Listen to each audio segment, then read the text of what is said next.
Hello everybody and welcome back to another one of those videos where I talk about updates on the Steam version of Dwarf Fortress coming from Toady1 and KitFox. We have a couple of blog posts on Bay 12 from Zach and Tarn, including talking about visual scaling, as well as Zach has played through an entire fortress. So fortress mode is playable. If you want to skip the part where I read the posts and simply talk about them with my face, click to here.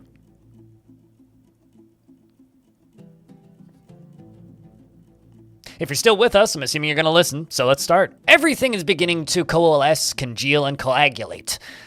All that's left is the detritus that is required to bring us to the starting line, waiting for the crack of the pistol. What does that mean? It means I took a creative writing class in college. Well, Zach did, I didn't. We have reached the point that squishing the last of the bugs is as much of the focus as finishing the menus and tutorials. And it means that all we have left is to polish this sucker and we can finally sprint to the end. But we aren't there quite yet. Just a little longer. In the meantime, here is an interview I did with Blind featuring Tarn and I, plus questions from Tekid. That sounds like an interesting interview. I'll link it down below. Next, we have a post from Tarn on the 18th, and he says, I decided to jump into interface scaling over the weekend, since text especially is just a little small on 1920 by 1080 monitors, and even worse on larger ones. And it's mostly working so far. I had the old scaling code, which helped a lot, but there are various new wrinkles to do with embedded images and the minimap and so forth, and I'm hammering those out, so you won't have to worry about tiny buttons. I also added some additional display settings. While I was at it, a quick way to turn numeric liquids on and off, and a way to turn on visible ramp arrows in case some convoluted jumble you've carved out is confusing, and a way to set a number of elevation levels displayed below your current visible slice. Lastly, we have a post here from Zach, which I think is very exciting, so I'm going to read through this. Just completed a first playthrough of the premium version. It took about 47 hours of playtime to establish a new mountain home. You could probably cut that time in half if you cut corners and knew exactly what you were doing. I am throwing down the gauntlet. The 9-hour speedrun is impressive, however, and the rules have changed in premium. If you want to avoid spoilers, read no further. I started the game in the year 100 on a small world with standard difficulty. The new balance of triggers and difficulty that can be adjusted in the settings menu. And this meant that all of the hazards are active, and the event triggers are pretty much the same as in the current version. I started to run in a savage biome that was heavily forested next to a decent river. By early spring of 109, I had my mountain home. To achieve this victory, of sorts, you now have to be nice to the nobility. The caravans are pretty small in the beginning, and the only way to get those big wagon trains is to establish a barony. This will open up diplomacy with elves. I was able to do this around year 104, spreading wealth around like crazy. This extravagance attracted the typical invaders, but it's not only wealth that brings chaos to the fortress now. Your industry can also bring attention from the locals. Savage creatures from above and below, irritated by your activity, but you need that lumber, and farming is so much easier in the underground.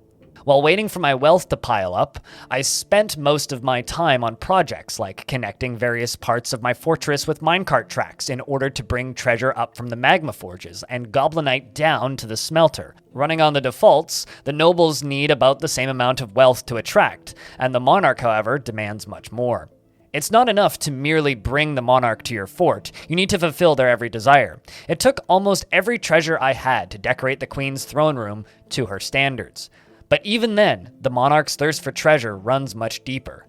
So deeper, you must dig, if you want to claim the title of Mountain Home as your own. So the first post that I would really like to cover is this interface scaling comment. So something that we talked about in the long chat with Zach and Tarn in the recent interview is interface scaling. So it's nice to see that he's actually working on this. I'm really curious to see how well Dwarf Fortress is actually going to scale. For those of you who play the current versions, you'll know that like the game doesn't really scale, right? You just kind of roll the mouse button in and out and it like scales everything all at once and just kind of goes ka-thunk and scales down. And it actually makes playing it on really big monitors like nigh on impossible unless you have a very high def definition tile set, and even then, like, it's still virtually impossible to play it at full resolution on a 4K monitor right now. Every now and again, I'll see somebody doing it or streaming it, and it'll be like, man, this is a UX for ants. So it's really nice to see Tarn actually working on this. But the other interesting part about this post that I really would like to highlight is the fact that he talks about the additional display settings, like a quick way of turning on numeric liquids. So if you don't know what this means, when in Dwarf Fortress 1 to 7 is the depth of liquids. So 1 being the basically like, I don't know, ankle deep, and 7 being it's deep enough to drown you. And this is just like a quick way of turning that on and off. I'm really curious to see if there's gonna be a hotkey or if it's just gonna be like a toggleable thing. We're curious to see how this works its way into the UX and where it works its way in, because this is something that a lot of people I think will be turning on and off frequently or just leaving on. I think the majority of like long-term players will just probably leave it on, but I'd be curious to see how many people actually play with numeric liquids on. I don't generally use it because I think it kind of ruins my immersion. That being said, I do occasionally like having it just to see where it is. So having a way of turning that on and off without having to restart the game is gonna be fucking rad.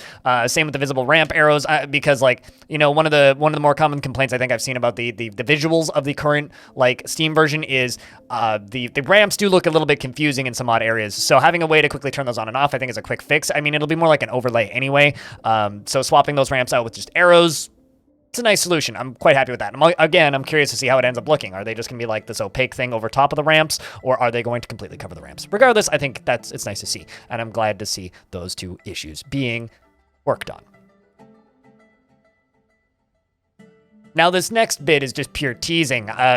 Zach has played through an entire fortress. Apparently, it took him 47 hours to get through 10 years, which seems about right if you had to ask me. Maybe a little bit slow. I think 10 years of time for me is more akin to 8 to 12 hours. But in that time, he was able to achieve a mountain home. So, like they state in this post, there are spoilers in this, so I'm just gonna, be a little bit skimmy. But essentially, it sounds very exciting because there's a lot of changes being made, I guess, to the progression of the game, because like, currently you can just kind of set things up and just let them run. And I'm really curious to see how these escalation mechanics end up like panning out. Like irritating the wildlife is really interesting to me. Like more threats that aren't like just murder the elves or attack the goblins or make the humans show up. That the humans and the goblins usually pretty inevitably attack, but combat with the elves is largely optional if you know how to avoid it. And they're not that, or at least currently aren't that fun to fight. I'm really curious to see what they end up being like in the premium version, because like they have stated that the elves are going to be a little bit harder. And I'm also very excited about these new cavern mechanics. And the fact that like he states that you have to dig deeper and deeper to actually become a mountain home. Right now, becoming a mountain home is basically just find gold, get a lot of gold, or find metal, get a lot of metal, and then make valuable thing and sell it to the mountain home until the king show up.